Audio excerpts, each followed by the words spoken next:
विद्यार्थियों, पिछले व्याख्यान में हम चर्चा कर रहे थे ब्रिटिश सर्वोच्चता और देसी राज्य यानी कि रियासतें। किस प्रकार से देसी राज्यों पर, रियासतों पर, राजाओं पर ब्रिटिश सर्वोच्चता स्थापित हुई, उस व्याख्यान का भाग 1 हमने कल किया था। भाग 2 आज हम करेंगे।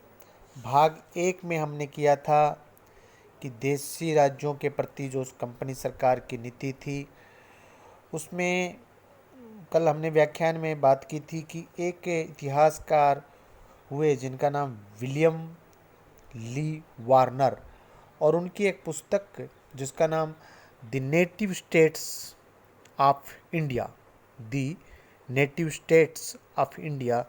तो लेखक ने 3 भागों में ब्रिटिश नीति को विभक्त किया था। पहला हमने कल किया था अपने घेरे में सीमित रखने की नीति, जो कि 1757 से 1813 के बीच क्रियान्वित रही, the policy of ring fence. आज हम करेंगे अंग्रेजों की दूसरी नीति, जो कि है अधीनस्थ पृथक्करण की नीति, यानी कि the policy of subordinate isolation. The policy of subordinate isolation, जो कि 1813 से लेकर के 1818 तक क्रियान्वित रही।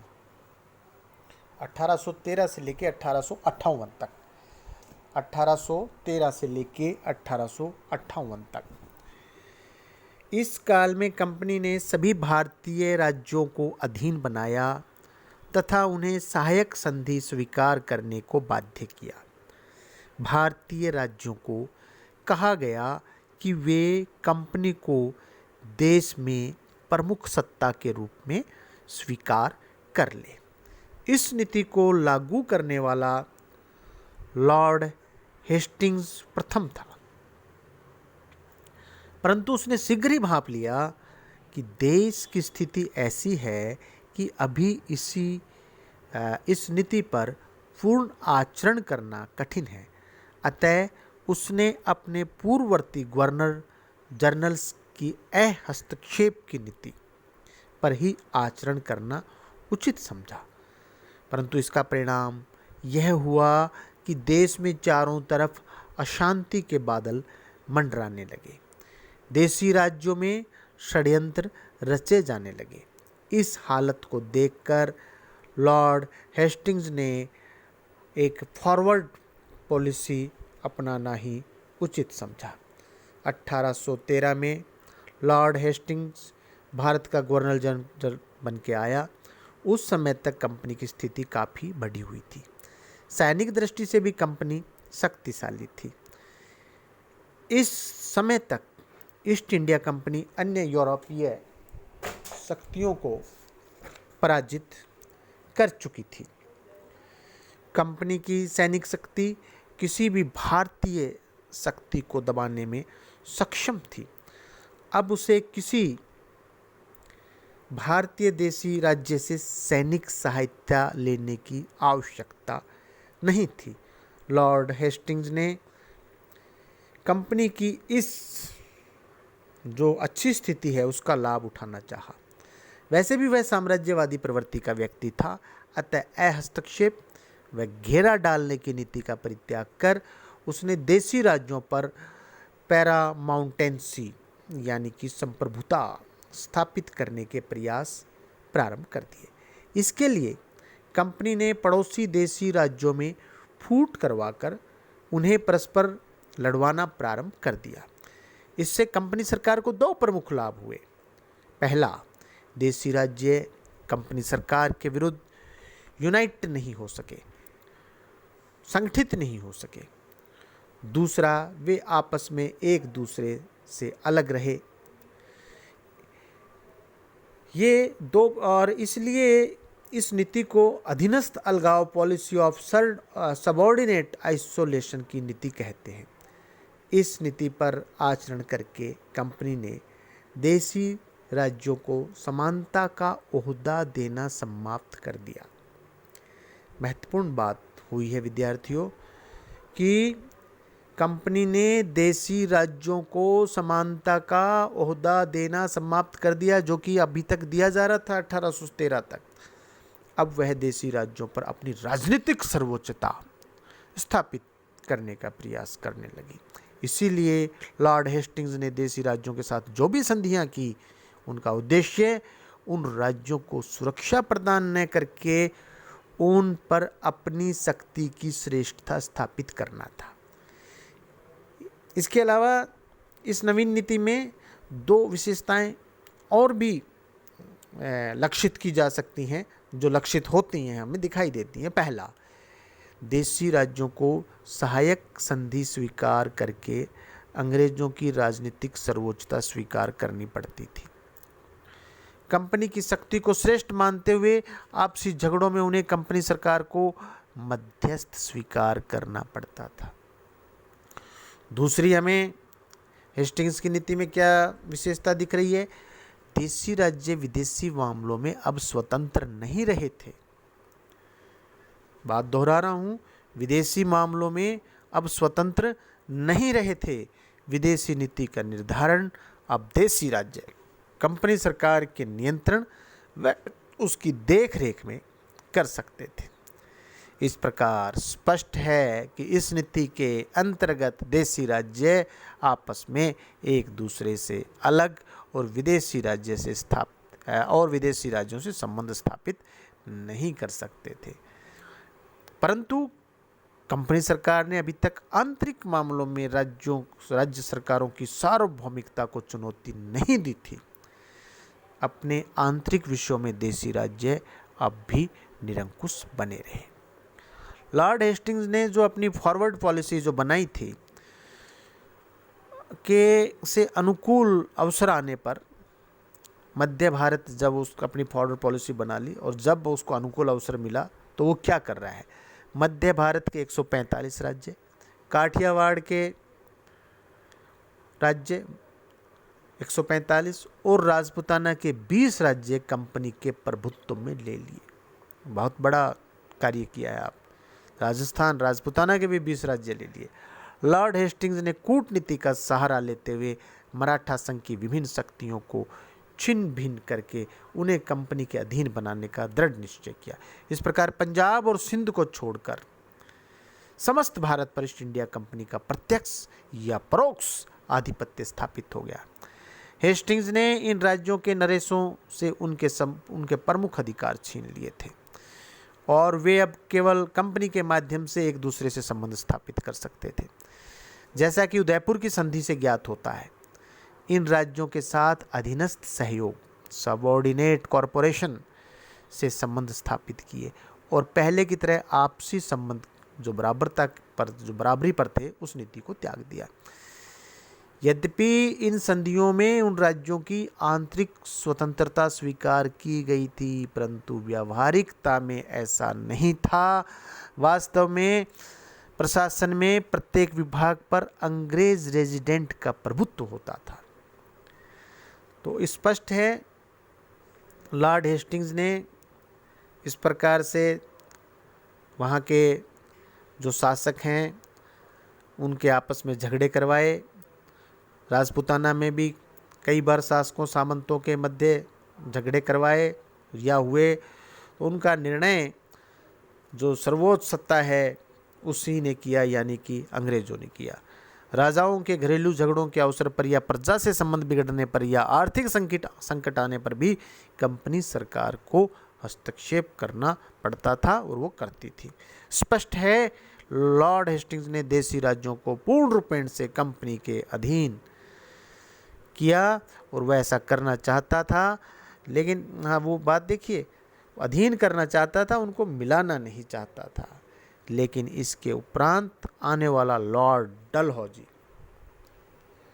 इसके बाद में लॉर्ड डलहौजी जो आया, वो डलहौजी उन राज्यों को मिलाने के पक्ष में था। अतः उसने भारत आते ही सिंध और पंजाब पर दृष्टि डाली।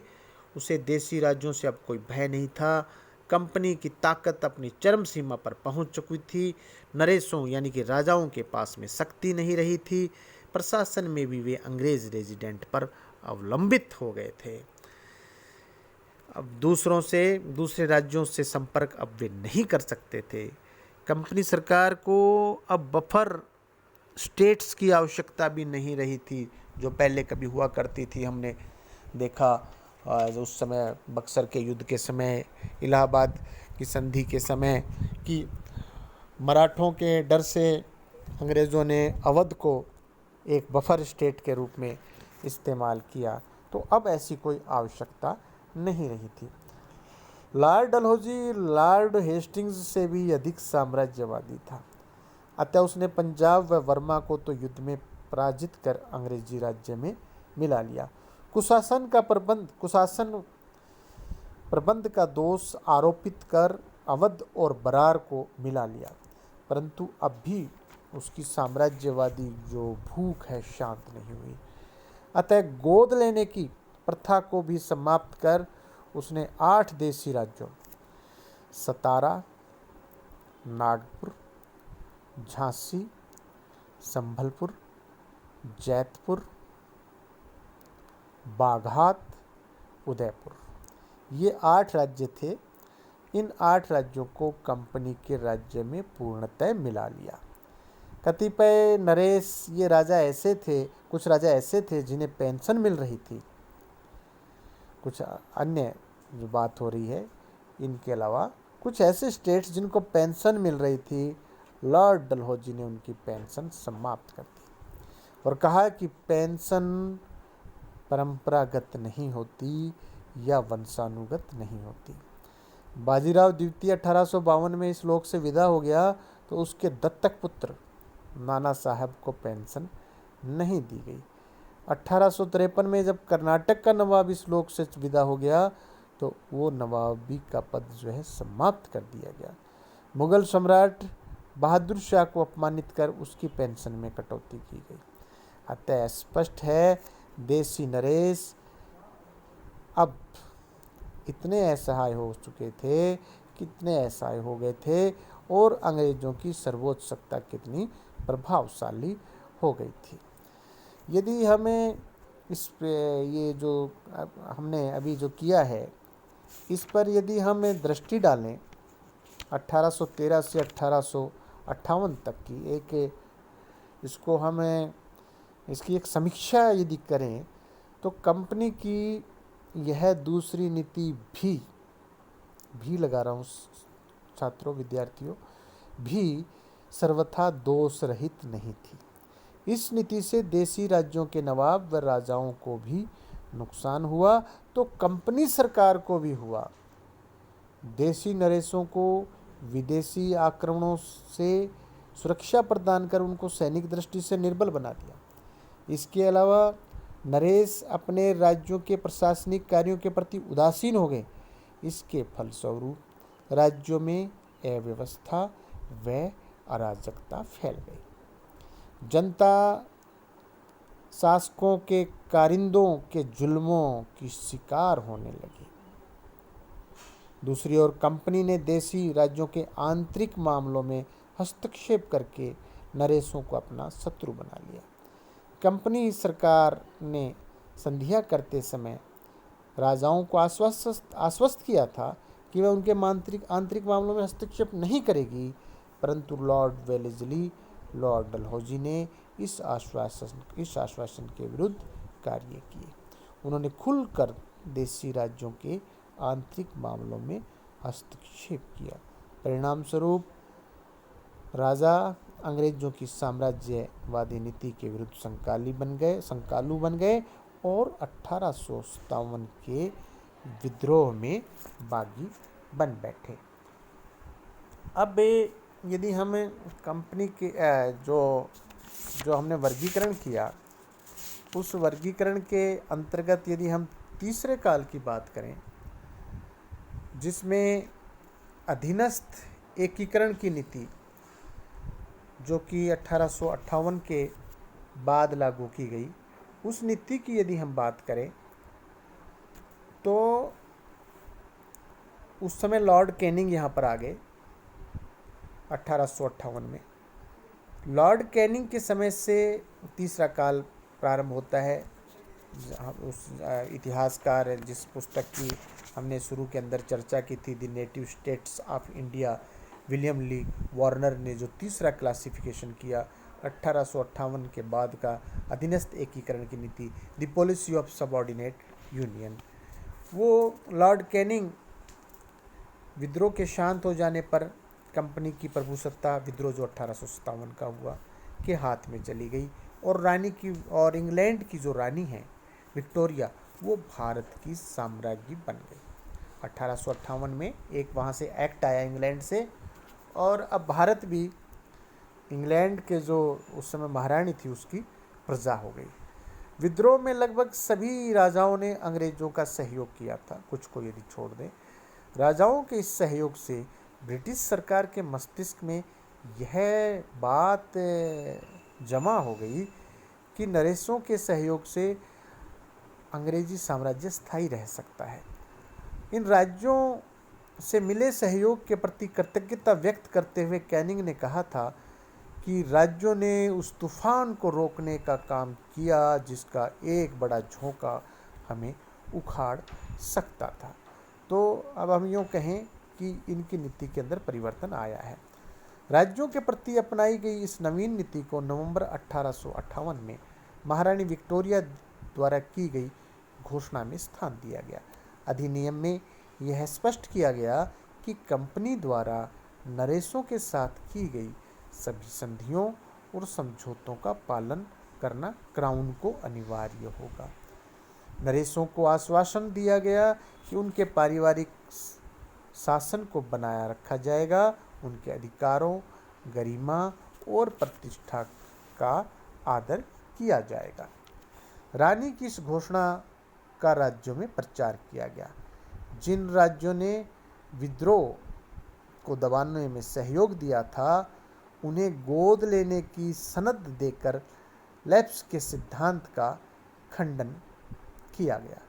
इसके अलावा सहयोगी नरेशों को भूमि व धन देकर भी पुरस्कृत किया गया। नरेशों को पुरस्कृत करने के लिए 1858 में आगरा व लाहौर में दरबार आयोजित किए गए। मेवाड़ के महाराणा को 20,000, भरतपुर वाले को 10,000 की खिल्लत बांटी गई। इसी प्रकार बीकानेर नरेश को भी पुरस्कृत किया गया। विद्रोह के शांत होने के उपरांत कैनिंग चाहता तो राजाओं को पैसा देने को बाध्य कर सकता था, परंतु उसने तत्कालीन सहायता न लेकर भविष्य में उनसे सैनिक सहायता की आशा की। एक प्रकार से यह कैनिंग द्वारा प्रतिपादित नवीन नीति थी। राजाओं को संतुष्ट करने व उनको ब्रिटिश सरकार के प्रति कृतज्ञ बनाने के लिए अन्य उपाय भी किए गए। गढ़वाल का शासक निसंतान इस लोक से चल बसा। कैनिंग ने फिर भी उसका राज्य नहीं छीना और उसके निकट संबंधी को राजा बना दिया। 1859 में सचिव चार्ल्स वुड को उसने एक पत्र लिखा जिसमें लिखा कि हमारे प्रति सहानुभूति रखने वाले राजाओं को कायम रखने से हमारे शासन की सुरक्षा बढ़ेगी, बल्कि बढ़ेगी न कि कम होगी। तो स्पष्ट है कैनिंग को यह विश्वास था कि वक्त पड़ने पर ये राजा जो है हमारी सहायता करेंगे। अब ये जो अधीनस्थ सबऑर्डिनेट यूनियन की जो नीति जो कैनिंग ने अपनाई, इसकी जो कुछ विशेषताएं हैं उनका हम अब चर्चा करेंगे। पहला, ब्रिटिश सरकार ने विस्तारवादी नीति का परित्याग कर दिया। बताइए कितना अच्छा ये कि इसकी विशेषता जो है पहले नंबर पर आई है, विस्तारवादी नीति का परित्याग कर दिया। दूसरा, भारत के देशी राज्यों को ब्रिटिश सरकार की ओर से सनदें प्रदान की गईं, यानी कि कुछ अवार्ड्स जो है उनको दिए गए।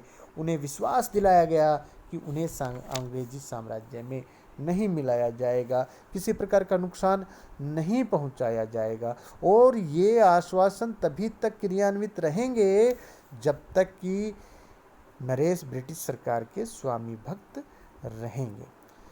इसके अलावा तीसरा, भारत की जो देशी रियासतें हैं प्रत्यक्ष रूप से ब्रिटिश सरकार के अधीन मानी जाएंगी।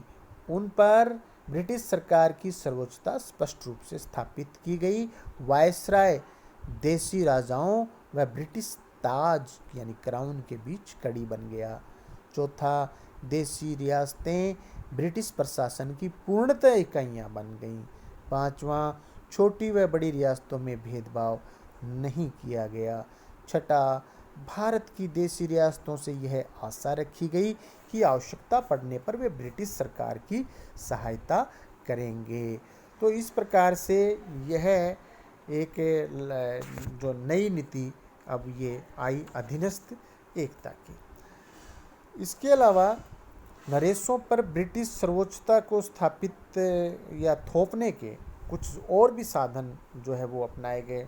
उन साधनों का यदि हम एक एक करके जिक्र करें तो पहला, देशी राज्यों को प्रत्यक्ष रूप से अंग्रेजी रेजिडेंट रखना होगा। नरेश उसकी अनुमति के बिना स्वतंत्र रूप से कोई कार्य नहीं कर सकते थे। ठीक है। दूसरा, ब्रिटिश सरकार अंग्रेजों को युद्ध के शस्त्रों का परमिट देने में अपनी पूर्ण संप्रभुता का परिचय देती थी। ठीक है। अब सेना छोड़िए, शस्त्र के लिए भी उनको परमिट लेना है। तीसरा, अपने राज्यों के उत्तरदायी पदों पर अधिकारी नियुक्त करने से पूर्व राजाओं को ब्रिटिश सरकार की अनुमति लेनी पड़ती थी। चौथा, राजा अपने यहाँ कोई भी कानून बनाने से पूर्व ब्रिटिश सरकार की अनुमति प्राप्त करते थे। पांचवा, भारत की केंद्रीय सरकार व ब्रिटिश सरकार नरेशों के विरुद्ध उनकी जनता की याचिका सुन सकती थी। पहले क्या है कि राजाओं के खिलाफ कहीं पे कोई ना दलील, ना अपील, ना वकील। तो अब क्या कर दिया कि इनके खिलाफ कोई जनता है वो याचिका भी कर सकती है। तो देखिए कैसे इनके ऊपर अपनी सर्वोच्चता उन्होंने थोपी है, कैसे इनको अपने अधीनस्थ किया है। इसी कड़ी में छठा, देशी नरेशों को सीधे विदेशी शक्तियों के साथ संबंध स्थापित करने की छूट नहीं थी। सातवां, भारत की केंद्रीय सरकार राज्य में अव्यवस्था व अराजकता फैलने पर राजा को गद्दी से हटाकर उसे दंडित कर सकती थी।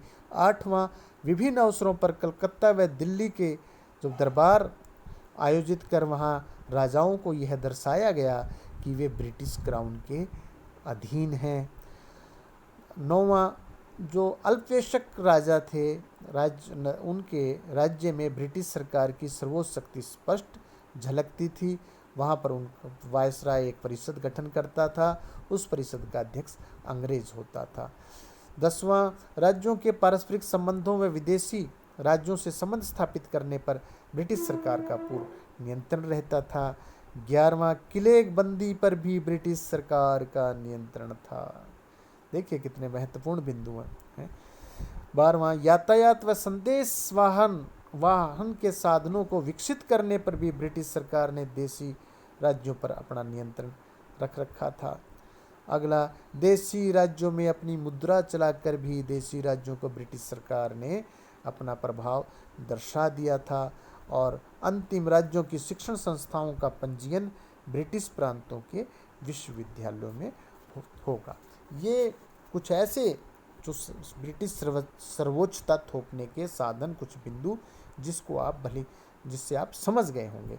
अब हमें स्पष्ट जो है 1947 तक के ब्रिटिश सरकार व देशी राज्यों के संबंध का जो अध्ययन है, यह स्पष्ट है कि सर्वोपरि सत्ता अंग्रेजों के पास में थी। सर्वोपरि सत्ता स्थापित करने का निर्णय ब्रिटिश सरकार का एक महत्वपूर्ण निर्णय था। इस कारण 1858 के उपरांत आने वाले किसी भी वायसराय ने इसमें तनिक भी परिवर्तन नहीं किया। वे देशी राज्यों को अपने अधीन राज्य समझते रहे और अपने को उन राज्यों के शक्तिशाली संप्रभु। 1858 के पूर्व तक के जो देशी राज्य यानी कि रियासतें अपने को कंपनी सरकार के समकक्ष समझते थे, उनका ऐसा सोचना अब कल्पना मात्र था। शेष अगले व्याख्यान में।